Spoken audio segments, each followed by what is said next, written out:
सम्मान कोई ऐसी चीज नहीं है जिसे जीवन में मांगा जाना चाहिए। आप इसे सिर्फ कमा सकते हैं।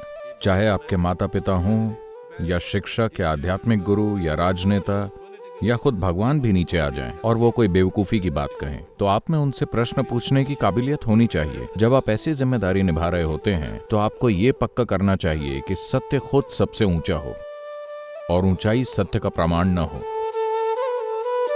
सदगुरु, अब क्या सुझाव देंगे? हमें अधिकारियों या बुजुर्गों का अनादर किए बिना उनसे सवाल कैसे पूछने चाहिए? क्योंकि बचपन से ही हमें अपने बड़ों की बात मानना सिखाया जाता है, क्योंकि कहा जाता है कि वो ज्यादा जानते हैं और वो सही है, पर वो भी इंसान ही है और वो भी गलत हो सकते हैं या वो निर्णय लेने में गलती कर सकते हैं। तो मैं सिर्फ माता पिता की ही नहीं, मैं राजनीतिक नेता, वैज्ञानिक और विशेषज्ञों की भी बात कर रही हूँ। मेरी भी। हाँ, आध्यात्मिक गुरु भी। हम उनसे किस तरह से सवाल पूछे जिससे हम परंपराओं से परे देख पाए। ठीक वैसे जैसे आप अभी पूछ रहे हैं। अनादर किए बिना। मैं समझ गई, पर हो सकता है कि वो ये सोचे कि हम उनके अधिकारों को चुनौती दे रहे हैं। सम्मान कोई ऐसी चीज नहीं है जिसे जीवन में कभी मांगा जा सकता है। प्लीज कभी भी ऐसी अश्लीलता ना करें कि आप सम्मान की मांग करें। आप सम्मान बस कमा सकते हैं, आप सम्मान मांग नहीं सकते। जिस पल आप इसकी मांग करते हैं ये अश्लील हो जाता है, हाँ या ना? तो आप किसी से एक कदम ऊंचे खड़े हैं और आप सम्मान की मांग करें, या आपने सिर्फ यही एक बेवकूफ़ी की है कि आप यहाँ किसी और की तुलना में कुछ साल पहले पैदा हुए हैं और आप कहते हैं मैं सीनियर हूँ। ये कॉलेज में भी हो रहा होगा। मैं 1 साल सीनियर हूँ, बेहतर होगा कि आप मेरा सम्मान करें। मैं बस 1 साल पहले कॉलेज आया था और अब मैं सीनियर हूँ, ठीक है? तो ये एक दुर्भाग्यपूर्ण सच्चाई है जो दुनिया में अच्छे से स्थापित है। हम इसे धर्म के नाम पर, अधिकार के नाम पर, परवरिश के नाम पर, कई अलग अलग तरीकों से हम इसे स्थापित करने की कोशिश कर रहे हैं। जो ऊंचा है वही सत्य है। नहीं, ऊंचा होने से सत्य सिद्ध नहीं होता। Truth is the only authority. This is why youth and truth. Truth is the only authority. सत्य खुद ही ऊंचा है, इसीलिए युवा और सत्य, सिर्फ सत्य ही ऊंचा तत्व है और कुछ भी ऊंचा नहीं है। तो आपके सवाल पूछने से लोग चिढ़ जाते हैं। देखिए, अगर आपका सवाल सुनकर लोग चिढ़ जाते हैं क्योंकि उन्हें जवाब नहीं पता होता है। मान लीजिए कि आप किसी परीक्षा में प्रश्न पत्र को देखते हैं और आपको कुछ भी पता नहीं है, क्या आप चिढ़ नहीं जाएंगे? ठीक वैसे ही वो चिढ़ रहे हैं, आप समझ क्यों नहीं रहे? Hello? देखिए, आपको प्रश्न पत्र का कोई प्रश्न नहीं आता, आपको चिढ़ महसूस हो गया नहीं, तो उन्हें भी हो रही है। तो आपको समझना चाहिए, थोड़ी और करुणा दिखानी चाहिए। आपके प्रश्न पूछने से लोग गुस्सा हो रहे हैं तो साफ है कि उन्हें उत्तर नहीं पता। तो आप में करुणा होनी चाहिए, आपको विचारशील होना चाहिए, क्योंकि वो सीनियर हैं। वो आपसे पहले आए थे, पर वो आपसे बेहतर नहीं हैं, इसलिए वो थोड़ा गुस्सा हो रहे हैं। कृपया उनके लिए जगह बनाएं और क्या करें, वो आपसे थोड़े बड़े हो गए हैं। पर साथ ही किसी को इन चीज़ों के आगे झुकने की ज़रूरत नहीं है। लोगों को बहस करने की कोई ज़रूरत नहीं है। सबसे पहले प्रश्न। देखिए, प्रश्न एक साधन होता है। प्रश्न थोड़ा और गहरा उतरने का साधन है ना? हेलो? पर कोई अपनी बात साबित करने के लिए सवाल पूछे तो ये अच्छी बात नहीं है।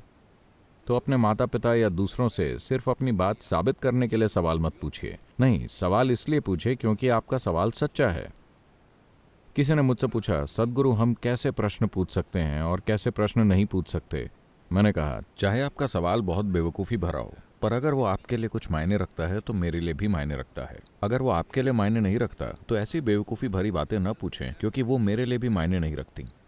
पर अगर वो आपके लिए कुछ मायने रखता है तो शायद उसमें बेवकूफ़ी हो, कोई उसे बेवकूफ़ी समझता हो, पर वो आपके लिए कुछ मायने रखता है तो वो मेरे लिए बहुत मायने रखता है। इसलिए प्लीज़ ये पक्का करें कि आपके प्रश्न सच्चे हैं। चाहे आप माता पिता या राजनीतिक नेता या आध्यात्मिक गुरु से पूछें, इससे कोई फ़र्क नहीं पड़ता कि आप किससे पूछते हैं। जब आप कोई प्रश्न पूछते हैं तो आपको समझना चाहिए कि प्रश्न पूछने का उद्देश्य ये है कि जो आप जानते हैं उससे ज़्यादा जान पाएं। ऐसी चीज़ों तक पहुंच पाएं जो आपसे परे हैं। प्रश्न पूछने की यही वजह होती है, पर आप उन्हें बेवकूफ़ साबित करने के लिए सवाल पूछ रहे हैं, इसीलिए वो शायद गुस्सा हो रहे हैं। अब आप उनकी दुनिया में कदम रखेंगे, पर आपको जीवन में ये पक्का करना होगा, क्योंकि आपका जीवन सिर्फ आपके जीवन के बारे में नहीं है। आपके जीने के तरीके से इस दुनिया की प्रकृति तय होगी, है कि नहीं? जब आपके ऊपर ऐसी जिम्मेदारी है तो आपको ये पक्का करना चाहिए कि सत्य ही सबसे ऊंचा है।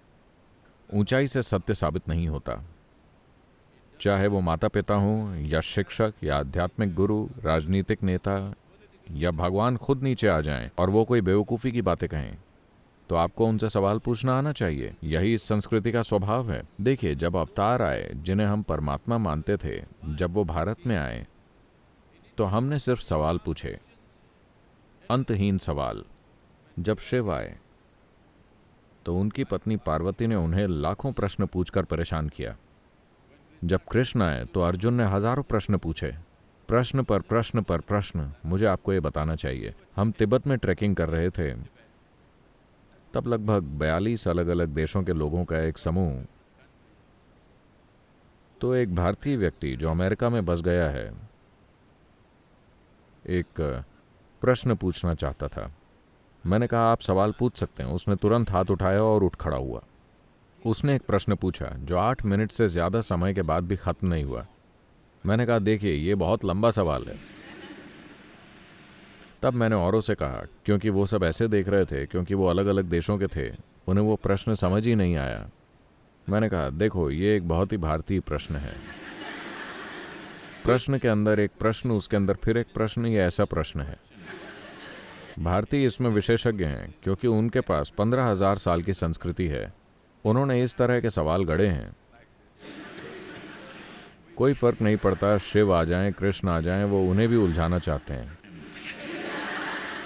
पूरी मंशा बस यही है। तो मैंने कहा देखो, ये एक भारतीय प्रश्न है, और मैंने उन्हें समझाने की कोशिश की कि भारतीय मन कैसा है और ऐसे प्रश्न क्यों पूछता है।